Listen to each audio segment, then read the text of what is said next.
Good morning and welcome to First Unitarian Universalist Church, a church of open minds and loving hearts since 1866, celebrating many sources of wisdom and many spiritual paths.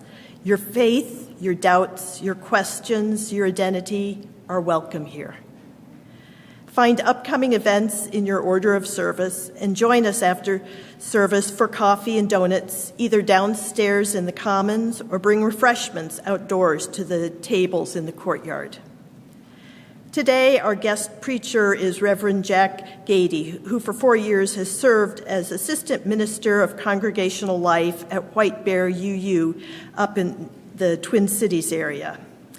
Passionate about building community, he lives in Minneapolis in a community house with 2 of his best friends and their 2 dogs. And as you may have noticed, Reverend Jack is not here. As of Friday, he tested positive, but we welcome him virtually, and he has recorded his sermon, which we will listen to shortly.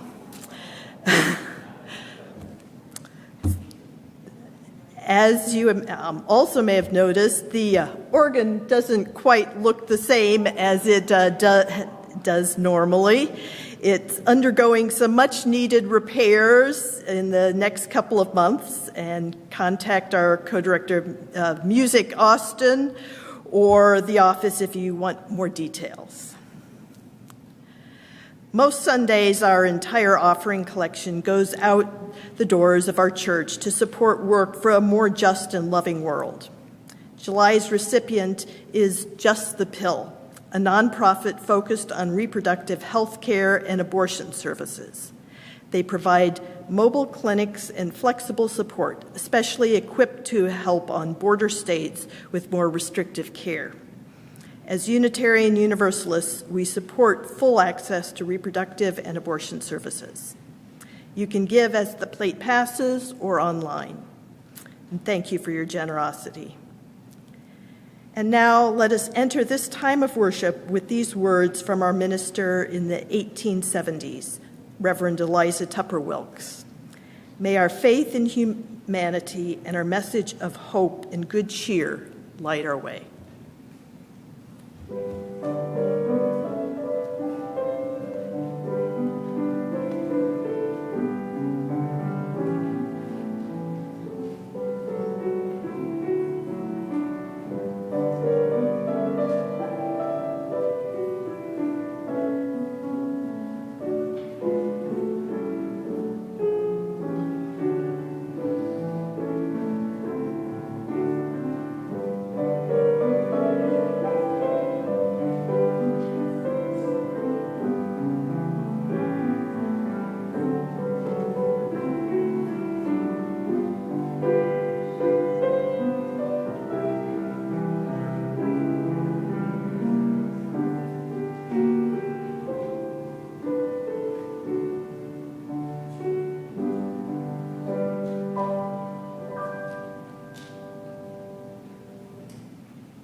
For our chalice lighting words, these are by Catherine Callahan.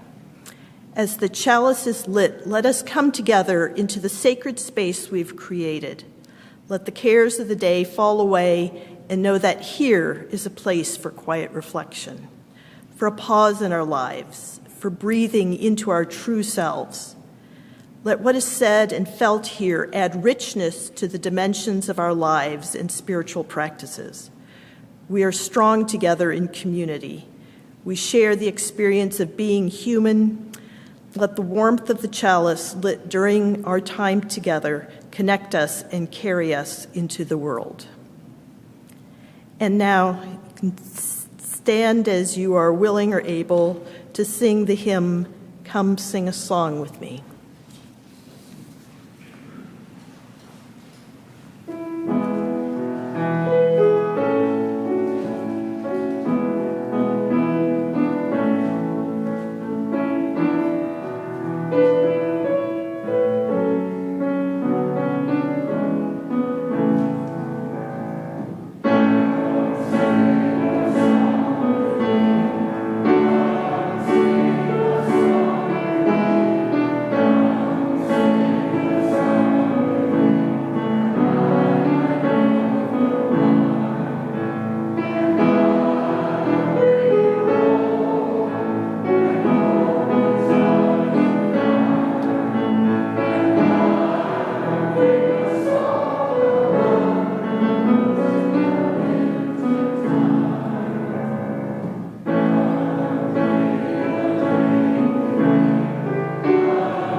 Amy, our Director of Faith Development, is sorry that she can't be here today, but she has recorded a story for us. Yesterday, she attended a huge family reunion up in Tabor, Minnesota, which is why she chose this particular story. As an introduction, Amy wrote, "Often we feel like we don't belong somewhere, that we are going through this life alone.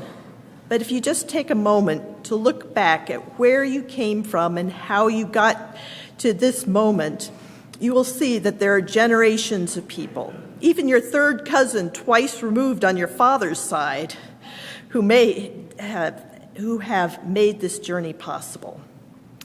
Not only that, but there are people out there who are not related to you who will welcome you like family, because we are all in this crazy life together. No matter what, we all belong here." And following the story, the kids may follow Chantel out the side door.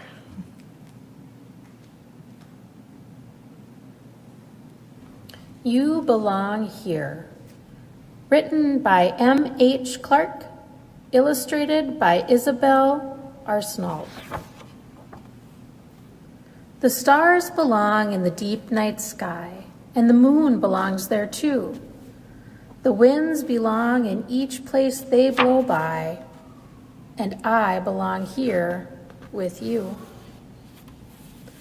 The whales and the fishes belong in the sea, and the waves belong by the shore, and the dunes where the grasses belong to be, because grasses are what dunes are for.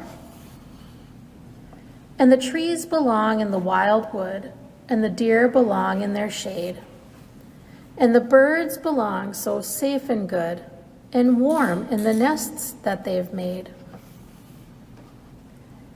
And you belong where you love to be, and after each day is through, you will always belong right next to me, and I'll belong next to you. The frogs and the lilies belong in the lake, where the water is silver and clear. The turtles belong in the homes that they make, in the sand where the water is near. And the otters belong by the banks of the stream, and the cattails belong there too. And the carp belong where the water runs green, and the shadows all run blue. And you belong right here where you're home, and where I hold you close. Of all the wonders I've ever known, you're the one I love most. The hares belong in the desert air, where the rocks are red and gold, and those rocks belong with the comets out there, which flash bright when the night turns cold. The foxes belong in the high Cannon Hills, and the sage there belongs in the sun. And the lizards belong in the lights sitting still until they are ready to run. The crickets belong in the old stone wall, and the bees belong in the clover. Just as winter belongs in its place after fall, before the new year starts over. And you are a dream that the world once dreamt, and now you are part of its song. That's why you are here in the place where you're meant, for this is right where you belong. The pines belong on the mountainsides, tucked under their blanket of snow, and the bears belong in the caves where they hide whenever the storms start to blow. And no matter what places you've traveled to, what wonders you choose to see, I will always belong right here with you, and you'll always belong with me.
Know You Are Not Alone by Reverend Gretchen Haley. For this one moment, know only that you are loved, that you are safe and whole and loved. Know that you belong here, here among us. Here upon this earth, in your body, however tired or broken, your heart may be whatever fear, disappointment, anger you carry. For this hour, know you are not alone. Feel the presence of others surrounding you, breathing beside you and with you, discovering together the way our voices rise and fall together in harmony, in hope. Claim here a resilient freedom, the choice for love, for light, to live with joy and gratitude and praise as a form of resistance. And with this breathing of one breath, this sacred belonging, may we now enter into a time of silence together.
The first reading is from Priya Parker's book, The Art of Gathering.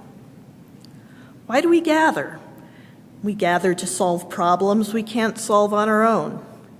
We gather to celebrate, to mourn, and to mark transitions.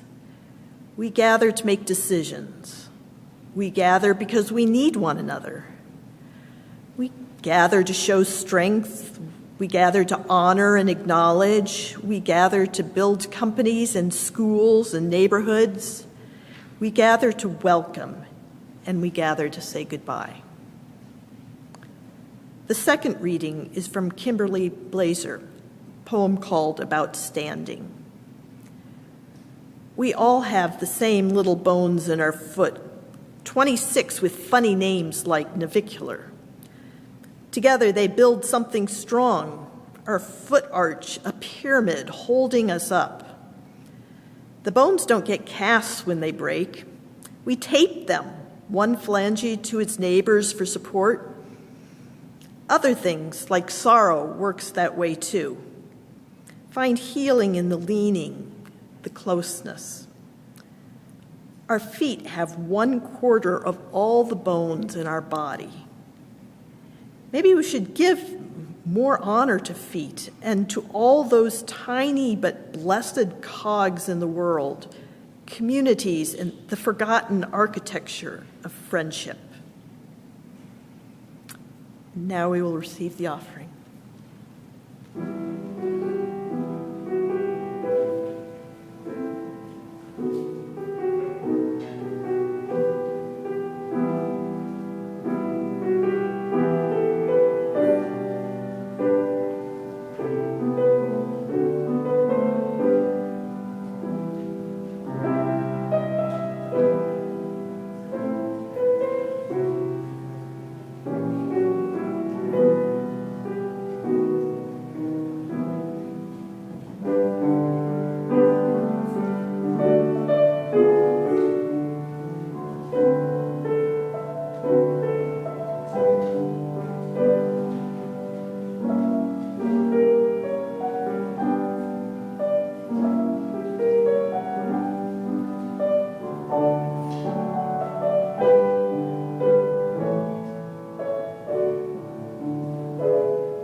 Take a moment, look around. You are in a room filled with people, the exact combination of which will probably never happen again. We live in a world usually buzzing with connectivity. And for more than 2 years now, those connections have been challenged. They have morphed and changed. They don't look or feel the same, yet we are still a people who long for connection and a sense of belonging. This desire for connection is constant, even though the ways in which this desire presents itself are constantly changing. Today, we are also connected by a spirit of sadness and pain. Already this summer, there have been horrendous Supreme Court rulings and tragic yet preventable mass shootings. Every part of me wants to scream out in anger and pain that I want the suffering to stop. But as I've learned from my study of Buddhism, suffering is inevitable and beyond our control. What we can control is our reaction to the suffering. The injustices around us might inspire us to action, and in that action lies some sense of healing, or connection, purpose, belonging. At some point, all of us in this room have experienced a deep sense of loss. Maybe it was the loss of a loved one or the crumbling apart of a relationship. Maybe it was clinical depression or the letting go of a childhood dream. While these losses that we carry have particularity, they can also serve as another conduit of connection. Look to your left. Look to your right. The people sitting next to us have also experienced loss and sadness, beauty and joy. They love and are loved. They yearn for peace. They are searching for purpose and meaning, just like you. They are also part of the interconnected web of existence of which we all are a part. In the words of my late friend, Hortense McLeod, we are beings that create stories to tell of that longing.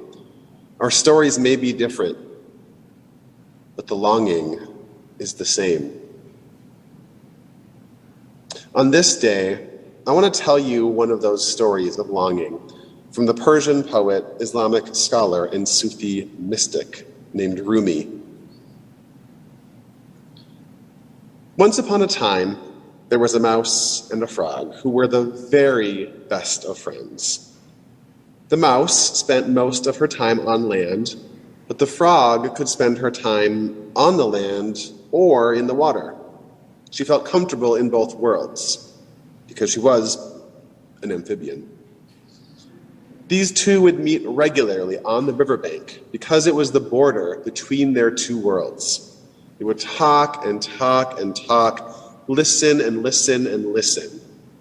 They were the best of friends. And everyone that knew them sort of secretly thought that they had known each other for multiple lifetimes. In their conversations, they held nothing back. They shared all their secrets, their fears, their dreams, their joys, and their sorrows. But the mouse was landbound, unable to enter the frog's world. Sometimes they would go weeks without seeing each other. And the mouse, she missed the frog enough to concoct a risky plan. She tied a string around her ankle and then tied the other end around the ankle of the frog. In this way, they would be able to communicate their need for the other with a simple tug. As you can probably imagine, this simple plan wasn't perfect. It had a few snags. Sometimes the string would get tangled up with weeds or rocks or fish, causing much confusion and dismay. But in general, they were glad to have a system in place so that they could communicate when they were far apart. But that wasn't the only snag in their plan. Does anybody happen to know if there are any animals that are natural predators of mice? Yes, exactly. Birds. Many birds, actually. And one day, a very hungry raven saw the mouse. Well, the mouse spotted the raven and ran and hid and ran some more. But ravens are very cunning and they are very fast. Eventually, the raven swooped down, snatched the mouse with her talons, and flew away. Unbeknownst to the raven, she had caught a mouse and a frog. People who were standing on the ground far below were so puzzled as to why there was a frog connected by a string to a raven flying through the air. They asked, how did a raven catch a frog? Frogs can hide underwater. And the frog answered as she flew through the air, "It is the force of friendship." In this story, Rumi is teaching us about the dangers of friendship and connection. Some of you might be wondering, what kind of story is this? Are you trying to convince me to avoid making friends so that I can Never risk getting hurt? No, that is not the lesson of the story. This story teaches us that if the raven comes for one of our friends, we are affected by the raven too. Whether it is a raven of sadness or bullying or addiction or loss, it is hard to see one of our friends affected by it. But if we weren't connected to them, we wouldn't even know what was happening, and we wouldn't know how we could support that friend. If the frog and the mouse hadn't been connected by a string, the frog wouldn't have known that the mouse was in danger. And just imagine what would have happened if the mouse had been connected to 100 frogs. I don't think the raven would have been quite so successful. Which leads me to wax poetic about our UU congregations. Whether you call them spiritual or religious communities, they are places where we make meaning together. Author Richard Wright went even further and said that our churches are where we dip our tired bodies in cool springs of hope, where we retain our wholeness and humanity despite the blows of death. In your very own ambitious mission statement, you declare your intention to be a welcoming and compassionate community that nurtures spiritual growth and practices justice. Your mission doesn't aspire to be a place where individuals pursue those goals on their own. Your aspiration is to be a community pursuing those goals together. As Priya Parker reminded us in that first reading, why do we gather? We gather to solve problems we can't solve on our own. We gather to celebrate, to mourn, and to mark transitions. We gather to make decisions. We gather because we need one another. We gather to show strength. We gather to honor and acknowledge. We gather to welcome, and we gather to say goodbye. And that community we've built is constantly changing. Every year, our congregations welcome new members and lose others, whether through resignation or relocation or death. How do we continue to stay open to the community that we're becoming when a new person comes and ties one of their strings to us? One helpful practice is to remind yourselves every single week that you might be someone's mooring point. Many of us are sailing along the waters of life. Never harbor or port have we known. Be sure that you don't have your backs turned away from the open water, only paying attention to those who are already moored. The practice that my congregation is using to achieve this goal is to have a social hour time after every worship service where participants go into randomized small groups for a short time of conversation. That way, everyone has an equal playing field.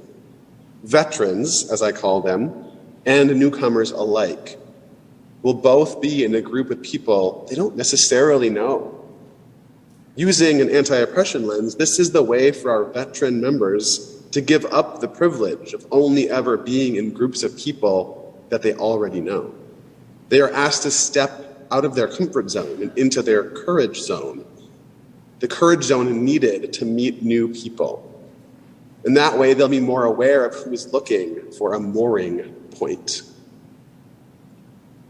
Another helpful practice is to remember what it was like for you when you were new to a community, whether it was this one or a different one. We've all been new somewhere before, right? Why did you initially come to this UU community? Were you buffeted by the blows of death or depression, loneliness or isolation? Many of our newcomers and visitors come to our communities from a place of need or crisis. Many come needing support. I know I did. When I first sought out a UU community, things were relatively stable for me. But I knew that I was one crisis away from a desperate need for a spiritual community that was bigger than me, that could hold me, that could support me. As it turns out, I arrived just in the nick of time. About 4 months after landing in a supportive UU church, I separated from my then partner of 3.5 years, and I was devastated. I needed a community to support me as I picked myself up again. I needed words of encouragement to remind me of my value, worth, and inherent dignity. And I needed the reminder that I was not alone. Many others in those pews with me were dealing with their own grief and sadness, but it felt easier to do that work when I didn't feel alone. I felt connected to the sadness and the joy of others, and I got through it. So many people come to our doors desperate to find a connection and a sense of belonging, a place to hang their hat. I'm reminded of Kimberly Blazer's poem and those 26 bones in our foot with funny names like navicular. Together, they build something strong, our foot arch, a pyramid holding us up. The bones don't get casts when they break. We tape them, one phalange to its neighbor for support. Other things like sorrow work that way too. Find healing in the leaning, in the closeness. Our feet have 1/4 of all the bones in our body. Maybe we should give more honor to feet and to all those tiny but blessed cogs in the world, communities, the forgotten architecture of friendship. What a beautiful way to put that. Sometimes it can be overwhelming for us as a church when we realize how many people are out there who need a safe landing space, a place to tie a string. How can we possibly fail to pay forward the welcome and safe space that we first found when we arrived? The challenge is there for us, waiting for us to rise up to meet it. So the question I'm left with is, how can we adapt our sense of welcome to accommodate this deep desire for belonging that is almost universally felt? David Whyte is one of my favorite poets, and I go to him often for wisdom. He defines loneliness as the foundation of belonging, the gravitational field that draws us home. And in the beautiful essence of its isolation, the hand reaching out for togetherness.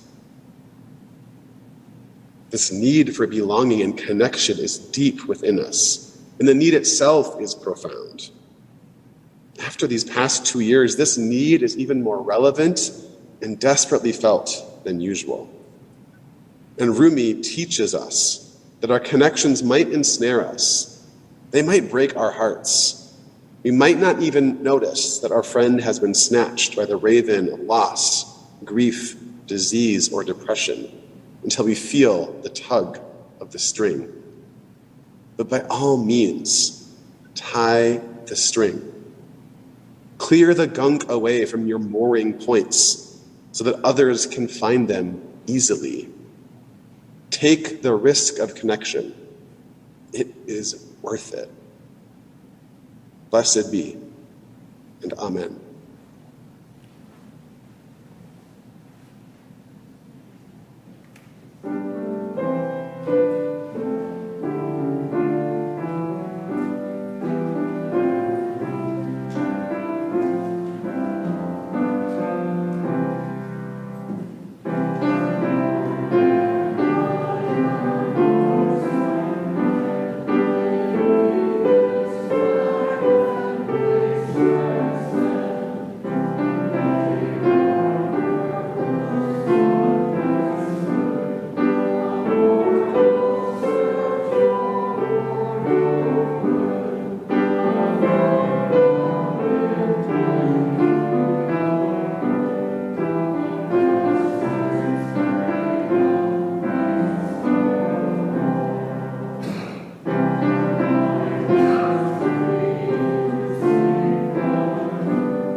close with these words by Gordon McKeeman. The worship of the gathered community is now ended. Go in peace, go in joy, go in love to share in the ongoing worship of the community in dispersion. Carry with you what is precious to us all, reverence for all life, beauty that displays itself in love, deep, abiding peace. May it be so.